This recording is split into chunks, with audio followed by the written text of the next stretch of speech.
Ya.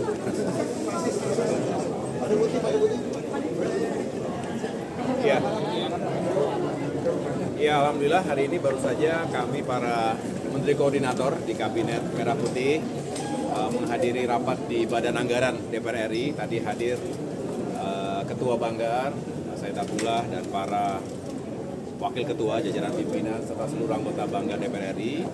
Tentunya pada kesempatan yang baik ini kami memaparkan apa saja yang telah atau tengah dijalankan di tahun anggaran 2025 ini dari anggaran yang telah dialokasikan, dan untuk Kementerian Koordinator Bidang Infrastruktur dan Pembangunan Kewilayahan sampai dengan Juli atau pertengahan tahun ini kami sudah menjalankan bisa dikatakan 50% dari anggaran yang telah dialokasikan, atau kurang lebih 210 miliar anggaran dialokasikan, dan kami sudah menjalankan setengahnya.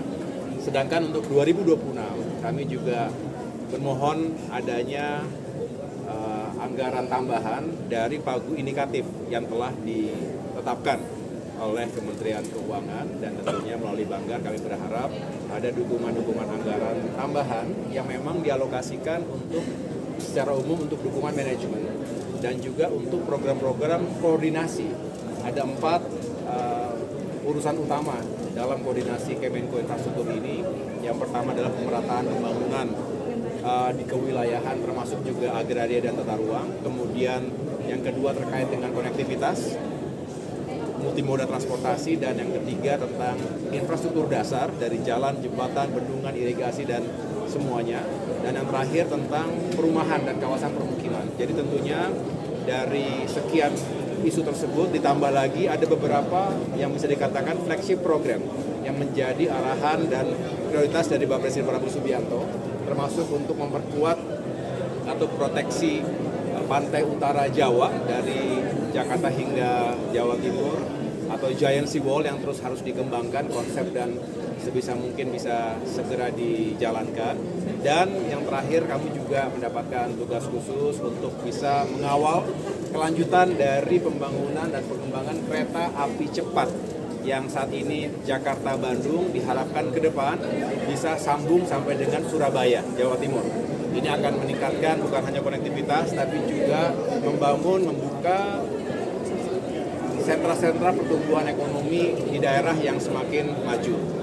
Dari itu semua tentunya kami membutuhkan anggaran untuk koordinasi, untuk turun ke lapangan, dan berbagai upaya lain, sehingga kami mengajukan anggaran tambahan itu sekitar 200 miliar, sehingga dari total pagu indikatif yang ditetapkan 115 miliar dengan usulan tambahan 200, sekitar 315,9 miliar rupiah untuk tahun 2026. Mudah-mudahan mendapatkan dukungan dari teman-teman dan Banggar, dan juga dari pemerintah, dari Kementerian Keuangan. Kenapa? Kereta cepat tentunya harus dilakukan visibility study yang utuh, yang komprehensif, dan tentunya ini membutuhkan proses karena kita tidak ingin perencanaan tidak matang, karena ini adalah proyek yang besar yang juga tentunya akan menggunakan anggaran tidak sedikit, sehingga kami juga terus berupaya untuk mencari sumber-sumber pendanaan yang tentunya solid dan bisa berkelanjutan. Saya tentunya berupaya bersama dengan jajaran Kemenko Infra untuk mendapatkan sumber-sumber investasi baru di dalam menjalankan program-program atau proyek-proyek infrastruktur yang memakan anggaran yang tidak sedikit.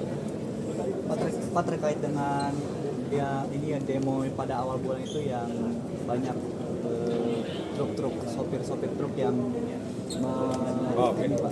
Ya, jadi begini teman-teman, kami di Kemenko Infra salah satu yang kami koordinasikan adalah Kementerian Perhubungan. Kementerian Perhubungan tentunya menata regulasi bersama dengan Polri, tentunya dalam hal ini Korlantas, untuk meyakinkan lalu lintas jalan, traffic dimanapun itu di seluruh Indonesia, terutama di darat, dan karena paling besar adalah menggunakan moda transportasi di darat, itu bisa berjalan dengan aman. Pertama aman, artinya keselamatan harus nomor satu. Yang kedua tentu semakin lancar, karena biaya transportasi akan menentukan biaya produksi dan pembangunan ke depan. Nah, sekali lagi kita paham bahwa dengan konektivitas yang baik, dengan transportasi yang juga semakin maju dan modern, tapi juga berkelanjutan, maka kita bisa meningkatkan ekonomi. Tapi kita tahu setelah melakukan evaluasi selama belasan bahkan puluhan tahun ini, permasalahan terkait dengan truk-truk yang overdimension dan juga overload ini telah menyebabkan banyak permasalahan, terutama kecelakaan lalu lintas. Di sana sini kita mendengar kabar yang menyedihkan ketika truk-truk yang bermuatan lebih ini menyebabkan kecelakaan, mengakibatkan korban jiwa. Bahkan bukan hanya pengemudi tapi juga masyarakat yang tidak berdosa, pengguna jalan lainnya. Dan selalu yang dituntut hanyalah si pengemudi, padahal kita tahu barangnya, pemiliknya juga harus bertanggung jawab sehingga tidak terjadi kecelakaan akibat odol. Yang kedua, kerusakan jalan, kerusakan infrastruktur jalan ini signifikan.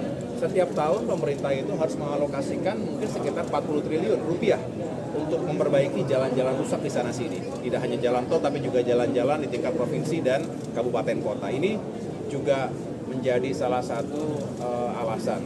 Nah, yang ketiga, ini semua berdasarkan aturan, hukum. Jadi kalau hukum tidak ditegakkan, aturan tidak ditegakkan, maka ya sama saja kita membiarkan pelanggaran yang membahayakan sekali lagi. Nah, inilah yang harus kami terus jelaskan. Semata-mata tujuannya adalah untuk keselamatan semua, tapi juga kami paham bahwa ada hal-hal yang perlu ditindaklanjuti agar tidak terlalu mengganggu produksi dan kegiatan ekonomi. Dan ini kami himbau kepada semua pihak dengan cara yang edukatif juga. Kami ingin terus mensosialisasikan ini, tetapi juga pada saatnya ada aturan harus ditegakkan. Dan disinilah saya mendengar teman-teman dari Kementerian Perhubungan, termasuk juga Polri, Korlantas, ingin bersama-sama join forces sebagai satgas yang kokoh untuk menegakkan ini. Pak, terkait dengan ini, Pak. Mas terkait dengan